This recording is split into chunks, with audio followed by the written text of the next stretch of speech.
फतेहपुरी की, जहां के ललितपुर में बीडीसी प्रत्याशी की हत्या करके उसके शव को खेत में फेंक दिया गया। बताया जा रहा है कि हत्या धारदार हथियार से की गई है।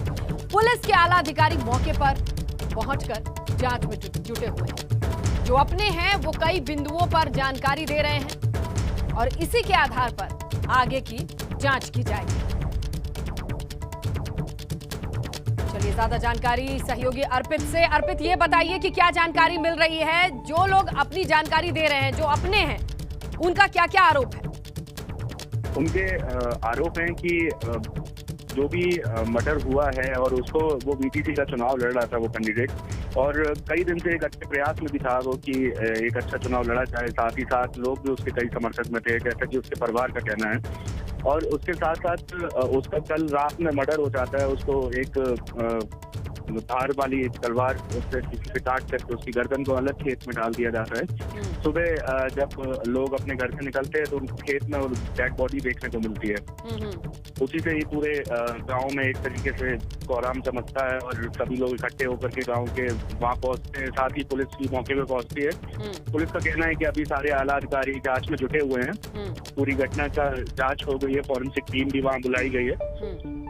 और उसके बाद अब ये देखने वाली बात है कि पुलिस कब तक बिल्कुल अब कैसे इस गुत्थी को सुलझाकर हाथ कानून के पहुंचते हैं हत्यारों तक, क्योंकि चुनावी रंजिश के तहत हत्या का शक तो यहाँ जताया जा रहा है। दर्दनाक हत्या की गई है। इसमें देखने वाली एक महत्वपूर्ण बात ये भी है कि चलिए हम बड़े जो वादे करती है वो। चलिए अर्पित, आपका शुक्रिया इस तमाम जानकारी के लिए। बहरहाल फतेहपुर में तीसरे चरण के पंचायत चुनाव होगा। चुनाव के मद्देनजर जिले में आचार संहिता तो लगाई गई है, लेकिन वहीं जिले के ससरई ग्राम पंचायत में इसका उल्लंघन भी किस तरीके से हो रहा है, जरा देखिए। बड़ी खबर मिल रही है, दिल्ली में वीकेंड कर्फ्यू लग सकता है। सूत्रों के हवाले से ये खबर है। 1 बजे सीएम केजरीवाल इसका ऐलान भी करेंगे। सूत्र बताते हैं कि दिल्ली में फैलते कोरोना संक्रमण पर यह बड़ी बैठक हुई है। सीएम केजरीवाल की एलजी अनिल बैजल के साथ ये बैठक है। रिकॉर्ड तोड़ मरीज मिलने के बाद जिस तरीके से सिचुएशन आउट ऑफ कंट्रोल है, इस पर वीकेंड पर कर्फ्यू लगाने को लेकर कोई बड़ा फैसला हो सकता है। ज्यादा जानकारी अविनाश से लेते हैं। अविनाश, ये बताइए कि अब तो थोड़ी ही देर में बैठक होगी और ये सारी चीजें क्लियर भी होंगी, अनाउंस भी किया जा सकता है, लेकिन वीकेंड कर्फ्यू क्या काफी होगा? देखिए स्नेहलता, अगर बात करें तो दिल्ली के मुख्यमंत्री अरविंद केजरीवाल इस वक्त उपराज्यपाल अनिल बैजल के साथ समीक्षा बैठक कर रहे हैं, क्योंकि दिल्ली में जिस तरीके से कोरोना का संक्रमण लगातार बढ़ रहा है और पिछले 4-5 दिनों से अगर बात करें तो मामले 10,000 के ऊपर आ रहे हैं। कल ही रिकॉर्ड 17,000 के ऊपर मामले आए थे और 104 लोगों की मौत भी हुई थी। इसके बाद अब सीएम अरविंद केजरीवाल अन्य विकल्प भी तलाश रहे हैं और इसी के मद्देनजर वो उपराज्यपाल से बात करने गए हैं। जो सूत्र बता रहे हुए है कि वीकेंड लॉकडाउन फिलहाल लगाया जाएगा, उसके बाद फिर सिचुएशन रिव्यू की जाएगी। अगर वीकेंड लॉकडाउन से रोकथाम नहीं होता है तो फिर आगे और भी कड़ाई की जो है संभावना रहेगी, फिर आगे और कड़ाई की जा सकती है। लेकिन फिलहाल वीकेंड लॉकडाउन पे इस वक्त चर्चा चल रही है और 1 बजे मुख्यमंत्री अरविंद केजरीवाल प्रेस कॉन्फ्रेंस करेंगे, जिसमें वीकेंड लॉकडाउन का ऐलान हो सकता है। शनिवार रविवार को ये वीकेंड लॉकडाउन रहेगा, इसमें पूरी तरीके से कंप्लीट लॉकडाउन रहेगा। किसी प्रकार से कोई मार्केट नहीं खुलेगी, कोई जो है वाहन नहीं चलेगा, कोई दफ्तर नहीं चलेगा। तो इस पे अभी विचार किया जा रहा है। अभी बैठक जारी है उपराज्यपाल और मुख्यमंत्री के बीच में। मुख्यमंत्री 1 बजे प्रेस कॉन्फ्रेंस के लिए आएंगे तो उसमें ये ऐलान कर सकते हैं। चलिए ठीक है, दिल्ली से ये ऐलान हो सकता है, सूत्रों के हवाले से ये खबर है। लेकिन हमारे यहाँ तो पंचायत चुनाव चल रहे हैं, क्या कुछ फैसले ऐसे हो सकते हैं? अविनाश, देखा जाए उत्तर प्रदेश में कुछ इस तरह का फैसला तो शायद ही लिया जा सकता है, क्योंकि हमारे यहाँ तो पंचायत चुनाव पर लगातार तस्वीरें आ रही हैं। चुनाव ग्रामीण इलाकों में, लेकिन जो शहरी इलाके हैं वहाँ पे मुख्यमंत्री निर्णय ले सकते हैं। ये निर्णय मुख्यमंत्री को लेना है कि उनको उत्तर प्रदेश के अंदर लॉकडाउन लगाना है या नहीं लगाना है, क्योंकि लखनऊ की जो तस्वीर है, बनारस की जो तस्वीर है, प्रयागराज की जो तस्वीर है, नोएडा की जो तस्वीर है, ये तमाम सारे जो बड़े शहर हैं यहाँ से स्थिति अच्छी नजर नहीं आ रही है। यहाँ पे स्वास्थ्य व्यवस्था पूरी तरीके से चरमराती हुई नजर आ रही है और भयावह मंजर देखने को मिल रहा है। तो मुख्यमंत्री को निर्णय लेना है कि क्या ये जो बड़े शहर है उन शहरी इलाकों में नाइट कर्फ्यू लगाया जाए या न लगाया जाए, या फिर जो है पूरी तरीके से लॉकडाउन किया जाए या न किया जाए। ये सारे निर्णय मुख्यमंत्री को लेने हैं, क्योंकि ग्रामीण इलाकों में पंचायत चुनाव है, इसलिए ग्रामीण ग्रामीण इलाकों में वो कर्फ्यू या लॉकडाउन लगाने का जो निर्णय है वो नहीं ले सकते हैं, वो राज्य चुनाव आयोग लेगा। लेकिन शहरी इलाकों में लेने के लिए निर्णय उनके पास है। क्योंकि देखा ये अक्सर जाता है ना अविनाश की दिल्ली की चीजों से कई बार सबक या सीख मिलती है तो उसे कहीं इंप्लीमेंट, और जो कि सही भी है, अगर कोई चीज कहीं काम कर रही है तो उसका अनुसरण करने में बुराई तो है नहीं, लेकिन देखना यह है कि ये कितना कारगर साबित होगा। जी बिल्कुल, अगर बात करें तो तमाम सारी राज्य सरकारें जो है वो एक बार फिर से लॉकडाउन पर विचार करना शुरू कर दिया, और महाराष्ट्र ने तो आगे बढ़ के लॉकडाउन लगा भी दिया है कल से, और 30 अप्रैल तक वहाँ बाकायदा लॉकडाउन रहेगा।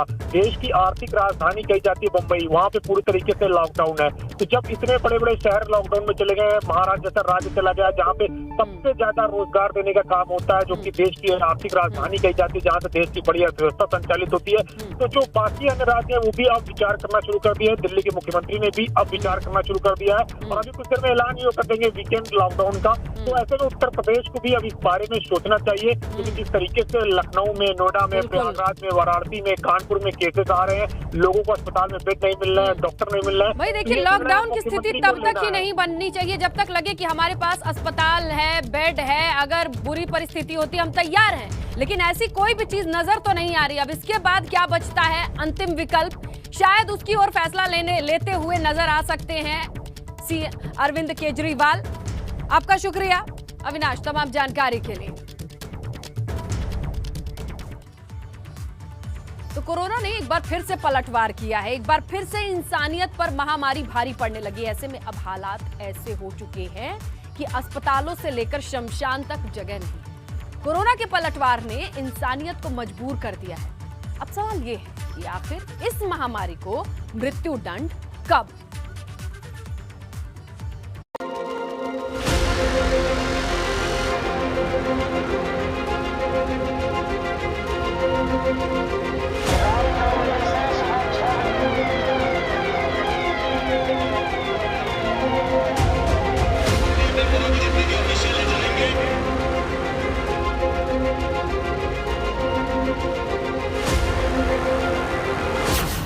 कब निकलेगा कोरोना का जनाजा? कब होगा कोरोना का दहन? महामारी को मृत्यु दंड कब? ये सवाल इसलिए जरूरी हो जाता है क्योंकि महामारी को हराने के दावों को एक बार फिर से चुनौती देने के लिए कोरोना वापस आ गया है, और जिन हथियारों से कोरोना को जमींदोज किया जा सकता है वही बुनियादी चीजों की अब कमी पड़ने लगी है, और लोग फिर से इस कोरोना की चपेट में आते जा रहे हैं, जिसने लोगों की सांसों को छीनने का काम शुरू कर दिया।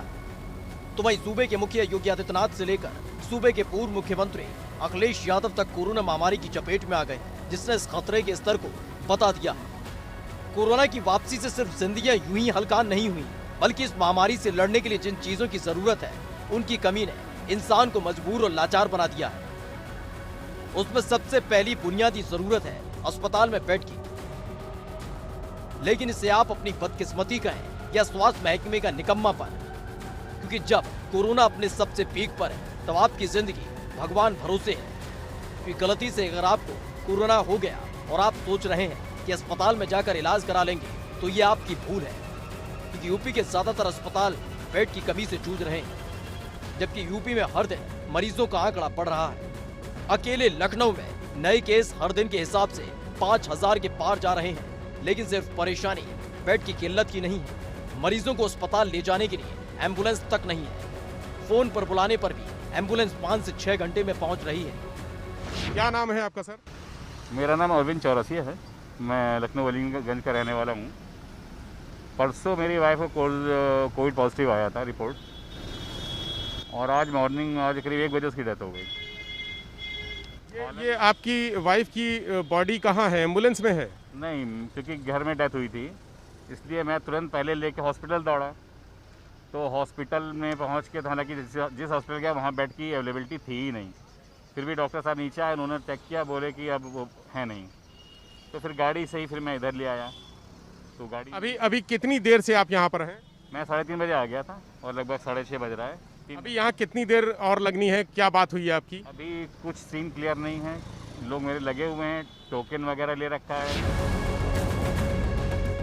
जब अस्पताल में बेड ना हो, एम्बुलेंस की किल्लत हो, तो ऑक्सीजन की उम्मीद करना ही सबसे बड़ा गुनाह हो जाता है। मुंबई के नाला सुपारा के एक अस्पताल में ऑक्सीजन सिलेंडर की कमी से 7 कोरोना मरीजों की मौत हो गई। ये आंकड़ा भले ही मुंबई का है, लेकिन यूपी के अस्पतालों की सूरत इससे बिल्कुल भी जुदा नहीं है, क्योंकि इस महासंकट के बीच कैबिनेट मंत्री ब्रजेश पाठक ने एक चिट्ठी लिखी थी, जिसमें उन्होंने लिखा है कि अगर खराब व्यवस्था पर ध्यान नहीं दिया गया तो लखनऊ में लॉकडाउन लगाना पड़ सकता है, क्योंकि प्राइवेट अस्पतालों में कोरोना की जांच बंद हो गई। 17,000 कोविड जांच किटों की जरूरत है, लेकिन 10,000 ही मिल रही हैं। लोग सीएमओ को फोन कर रहे हैं, लेकिन स्वास्थ्य अधिकारी के दफ्तर में फोन नहीं उठाया जा रहा। अस्पतालों में बेड्स की संख्या तुरंत बढ़ाई जाए। कानून मंत्री ब्रजेश पाठक ने ये चिट्ठी बम ऐसे वक्त में फोड़ा जब पूरे प्रदेश में हाहाकार मचा हुआ है। इंसान की जान भगवान भरोसे चल रही है, क्योंकि जब राजधानी लखनऊ में कोरोना की जांच रिपोर्ट आने में 5 से 7 दिन लग रहे हैं, तो प्रदेश के दूसरे शहरों की स्थिति कितनी खराब होगी इसका अंदाजा आसानी से लगाया जा सकता है।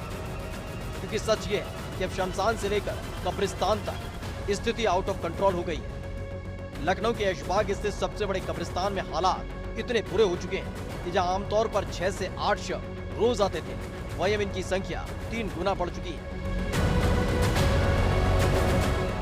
सुबह से देर रात तक शवों के दफनाने का सिलसिला लगातार चल रहा है। शव बढ़ने से कब्र खोदने वालों की तादाद भी बढ़ गई है। पहले जहां 5 से 6 लोग कब्र खोदते थे, वहीं 12 से 14 लोगों को इस काम में लगाया गया। शहर के सबसे बड़े ऐशबाग कब्रिस्तान में खड़े हैं, जहां पर शवों के आने का सिलसिला लगातार जारी है। और चिंताजनक बात यह है कि 1 अप्रैल से आज 13 अप्रैल तक इस कब्रिस्तान में 230 शव आ चुके हैं। 230 शवों का जो दफनाने का प्रक्रिया होती है, जो रीति रिवाज होते हैं, वो किए जा रहे हैं। एक औसतन पहले कितने शव आते थे यहाँ पर? औसतन पहले 6-7 का औसतन था, जो कि 1 अप्रैल से बढ़कर 3 गुना हो गई है। अभी कल कितने शव आए हैं यहाँ? कल यहाँ कुल 36 शव आए। आज कितने आ चुके हैं अभी तक? इतने टाइम तक 19 हो चुके हैं। 19 ये शाम तक बढ़ने की पूरी शाम संभावना तक आगे बढ़ने की और ज्यादा वो है, उम्मीद है कि बढ़ेगी। लेकिन सोचिए, जब स्थिति इतनी विकराल हो और जान बचाने का सवाल हो, तो कोई वैक्सीन को धर्म के चश्मे से देखे तो बात कितनी गंभीर हो जाती है। क्योंकि रमजान के महीने में कोरोना वैक्सीन को लेकर मुस्लिम समुदाय में रोजे के दौरान वैक्सीन लगाने पर संशय बना हुआ है।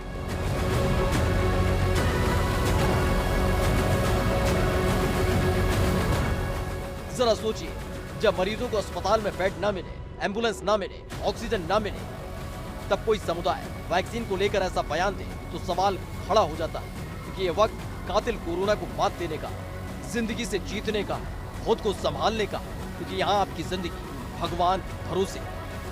Bureau report, ABP Ganga.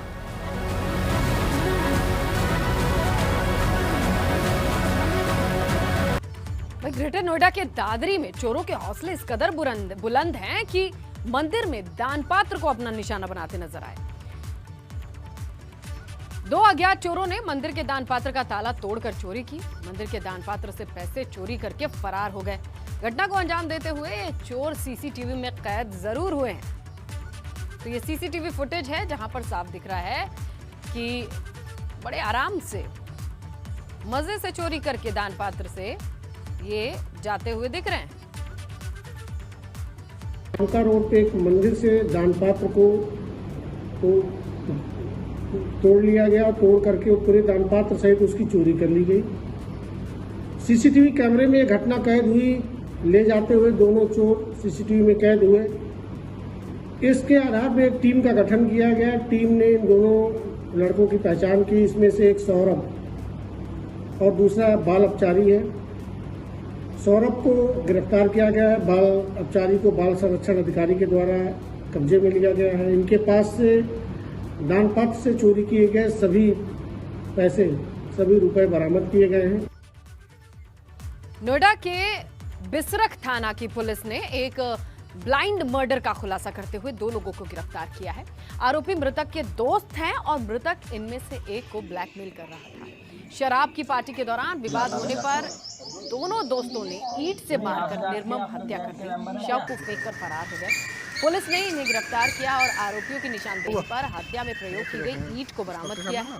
आरोपियों के पास से मृतक का मोबाइल फोन और आधार कार्ड भी बरामद किया गया है। पुलिस ने दोनों को गिरफ्तार करके जेल भेज दिया है। देखिए, आज दोपहर में सेक्टर 20 SHO को सूचना मिली थी कि जो 14A में नाला बहता है जो दिल्ली की तरफ से नोएडा में एंटर करता है, वहाँ एंट्री पॉइंट, वहाँ पे जो बॉर्डर पॉइंट है वहीं पर एक सूटकेस में डेड बॉडी है। सूचना पे तत्काल SHO अपनी टीम के साथ पहुँचे और फॉरेंसिक की टीम को भी बुला लिया गया। वहाँ पर जाने पर एक ब्रीफकेस ट्रॉली टाइप का था जिसमें एक 30 वर्षीय युवक की लाश पड़ी थी। सहारनपुर में पहले चरण के वोटिंग के बीच दो पक्षों में वोट मांगने को लेकर विवाद हुआ। दोनों पक्ष की कहासुनी के बाद लाठी डंडों से मारपीट भी हुई, जिसमें एक गाड़ी को आग के हवाले कर दिया गया। घायलों को फिलहाल एम्बुलेंस से अस्पताल पहुंचाया गया है। मौके पर पहुंचकर पुलिस ने लोगों से पूछताछ कर मामले की जांच शुरू कर दी है। आपको बता दें कि इस विवाद में करीब दर्जन भर लोग घायल हो गए हैं।